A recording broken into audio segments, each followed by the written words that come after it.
Halo semua, kembali lagi bersama kami di Bincang Santai Victoria Sekuritas. Kita ditemani oleh Pak Jeffrey selaku Fund Manager dari Victoria Manajemen Investasi. Kita mau bahas soal kenapa saham yang fundamentalnya bagus malah rontok, tapi yang fundamentalnya jelek malah naik gila-gilaan. Itu menurut Pak Jeffrey gimana ya? Kalau kami lihat sih ini lebih ke momentum ya. Ini kan kondisi terjadi di tengah saham-saham yang fundamentalnya bagus, itu kebetulan dalam posisi growth story-nya lacking.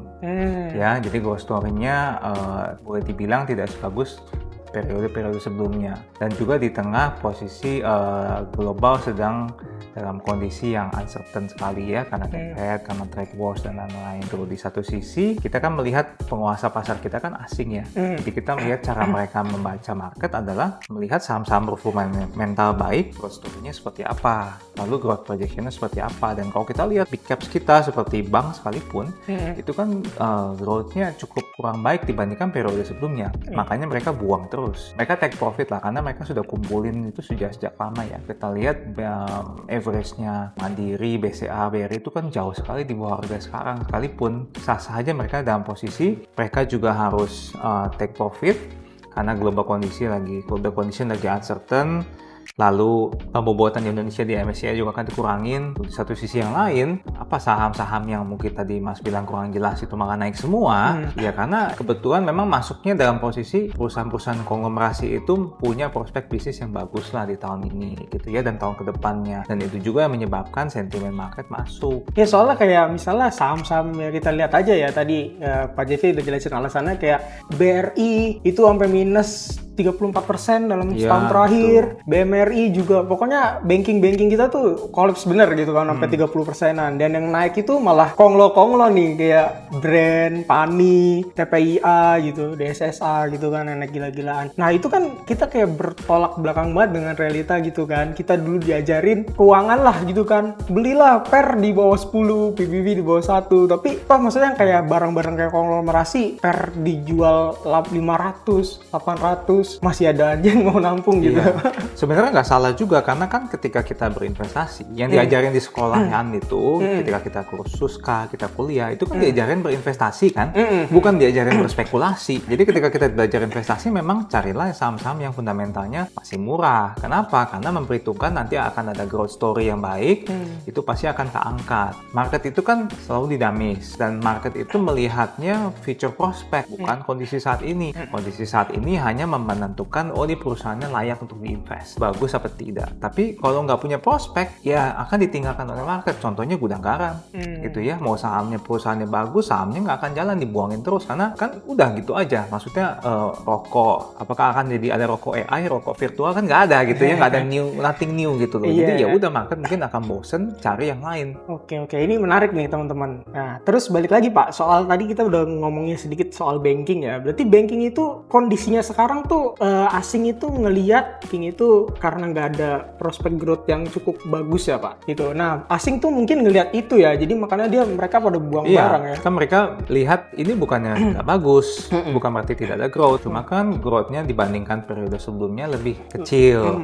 Kenapa 2023 2022 naik ya, kan dari low base, pas COVID turun semua ya. Ketika itu mulai growth lagi, nah itu kan prospek lagi, makanya mereka masuk. Sekarang growth-nya turun gitu ya, ya akan akibatnya mereka juga take profit. Ditambah juga kan kondisinya daya beli masyarakat menurun, Indonesia sampai deflasi gitu ya. Itu kan akan mempengaruhi ke sektor perbankan juga kan, untuk loan yang diberikan, terutama untuk sektor retail. Kalau bisa dibilang berarti 2023 itu kemarin itu high base kali ya. Kalau 2020 low base, 2003 high base. Nah 2024 ke depan tuh bakal slow down nggak sih? Nah kalau itu kita masih menunggu dari gebrakan apa nih yang pemerintah akan lakukan untuk bisa support industri kita gitu ya, bisnis-bisnis kita gitu. Karena kan kita lihat IHSG itu sekarang udah nggak seperti dulu ya. IHSG itu kan konstituennya berubah terus. Kita juga nggak bisa melihat IHSG pasti akan segini targetnya. Ya itu teori aja bisa, tapi pada kenyataannya kan akan sulit untuk dicapai. Udah terjadi nih 2023-2024, most analyst kasih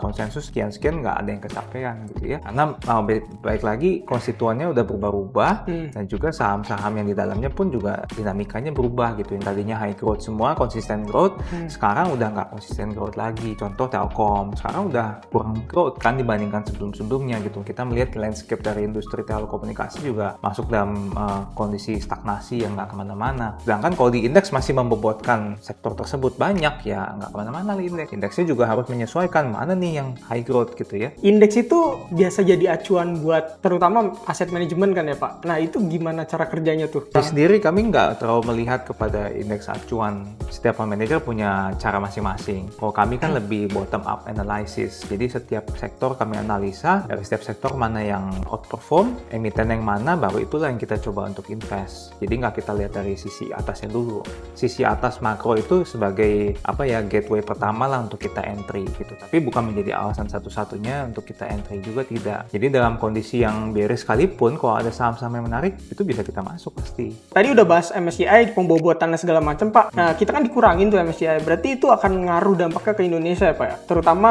ke IHSG kita. Pasti akan ada dampaknya kan, dan kita sudah rasakan kan sejak 2024 itu kan indeks kita stagnan. Kita punya market pun generally stable kan, stagnan juga maksudnya sideways gitu loh, nggak kemana-mana. Karena itu alasan dari pembobotan sudah dikurangin. Asing kan pelan-pelan keluar gitu ya. Karena porsi asing besar nggak mungkin mereka bisa keluar dalam waktu 1 hari 2 hari kan. Itu pelan-pelan tuh. Diiris ya? Diiris kan kita lihat tuh setiap hari, setiap bulan tuh kan asing net outflow, ada masuk lagi, net outflow lagi gitu kan. Itulah yang membuat kita ke depannya apakah makin ancur atau makin enggak, ya kita nggak tahu, kita nggak bisa prediksi sampai seperti itu. Tapi yang kita lihat adalah asing memang masih dalam kondisi jualan. Apakah yang bisa support IHSG itu, ya nanti kita lihat apakah ada gebrakan juga dari katalis domestik kita ini. Nah terus kemarin juga sempat ada rebound yang soal ke bank tuh, bank ada rebound kan sempat, jadi yang surprise BI rate turun. Nah itu gimana tuh Pak? Teorinya ya, ketika BI rate turun tapi Fed rate-nya belum turun, itu kan spread-nya makin kecil dan ada capital outflow harusnya. Yeah. Nah kemarin kenapa ada inflow gede sampai banking tuh? Inflow-nya kan cuma sementara sih, kalau diperhatikan tuh cuma sementara karena ya baik lagi hanya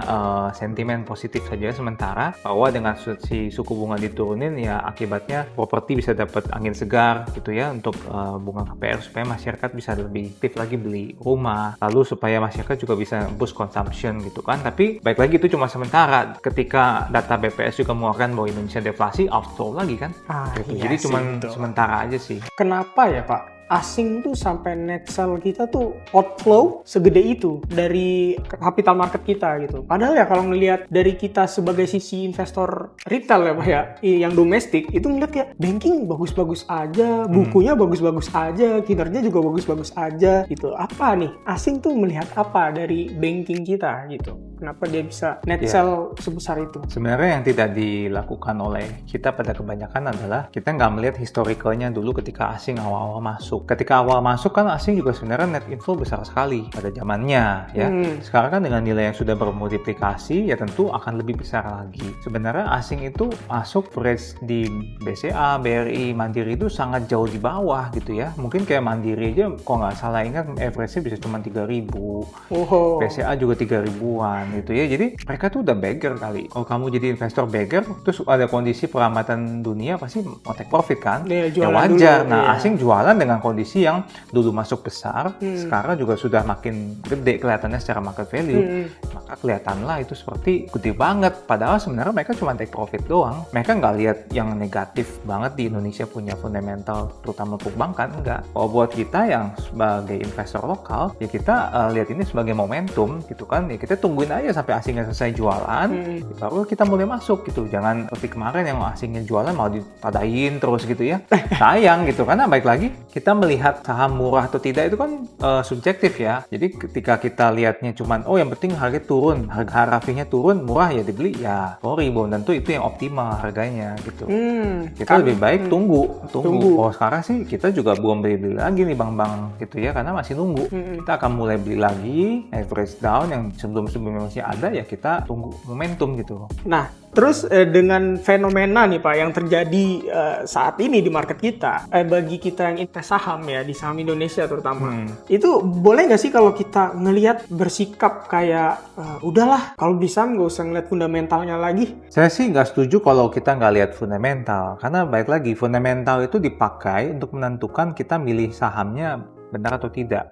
Kalau mengenai valuasi, itu kan berkaitan dengan nggak cuma fundamental, tapi berkaitan dengan pergerakan di market yang tidak diajarin di sekolahan atau di institusi yang formal gitu ya.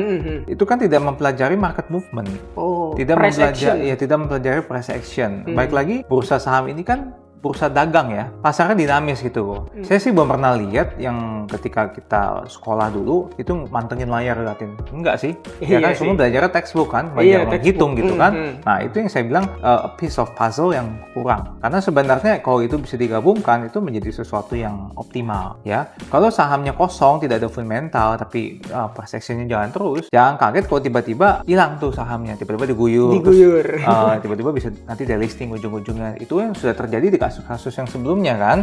Kenapa? Karena memang ya nggak ada kosong, nggak ada fundamentalnya gitu. Jadi gampang sekali untuk dimanipulasi semuanya. Tapi saham-saham yang fundamentalnya baik gitu ya, tapi price action-nya juga bagus, itu sih akan lebih aman gitu. Baik lagi kita kan ketika masuk ke pasar harus menghitung risk dan reward. Apakah resikonya tinggi, rewardnya sebanding. Apakah resiko rendah, rewardnya juga sebanding. Kalau kita tidak memperhitungkan fundamental sama sekali, jadilah ini resikonya tinggi. Kita benar-benar setengah gambling berarti, karena hanya memperhatikan price action. Ya kalau kamunya pantengin layar terus, kalau retail kan sebagian besar nggak pantengin layar ya. Yang sekolahan, kerja, itu kan gimana tiba-tiba beli besoknya udah ARB nggak sempat keluar karena nggak memperhatikan price action. Iya betul. Nah itu yang berbahaya. Tapi kalau yang saham-saham berfundamental, kalaupun sampai itu terjadi akan kembali lagi, akan mental lagi. Jadi ya udah lebih tenang. Ya gitu. Itu jadi teman-teman retail nih kayak kita, kayak saya kita retail ini gitu. Kita juga butuh ngelihat nggak cuma dari fundamental ya teman-teman. Jadi kita butuh kayak untuk ngelihat namanya price action juga. Ada pesan atau saran untuk trader-trader, retail investor kayak kita nih di tengah market yang lagi kayak begini? Saran saya sih nggak usah panik gitu ya. Mungkin beberapa orang saya lihat di sosial media udah mulai panik gitu ya, saling nebarin fear. Lama-lama jadi self-fulfilling prophecy gitu. Iya betul. Percuma, itu nggak akan mengubah fakta bahwa ya market lagi dalam kondisi yang sideways dan cenderung downturn. Tapi yang kita lihat kan ya dari sekian tahun kita di market, kita lihat semua ada cycle-nya ya, ada market naik turun, ujung-ujungnya saya naik lagi. Jadi nggak usah khawatir, ini pakai momentum untuk kita introspeksi dulu apa yang salah di sisi pemilihan saham, apakah salah di sisi risk management, position sizing, apakah salah gitu. Kalau misalkan kita udah belajar, ya udah nggak usah khawatir, nanti kita akan ada waktunya market euforia lagi, market jalan lagi gitu kan. Nggak usah khawatir, jangan buru-buru stres, lalu cut loss semua, lalu mengkasihani diri sendiri, nggak usah gitu ya, santai aja. Market itu ya seperti itu market. Ya terima kasih Pak Jeffrey atas waktunya, dan buat teman-teman kalau ada yang masih ingin ditanyakan kepada Pak Jeffrey silakan tulis di kolom komen, dan kalau teman-teman suka dengan video ini di like, komen, dan subscribe and share juga ke teman-teman yang lainnya. Thank you, sampai jumpa di video selanjutnya, bye bye.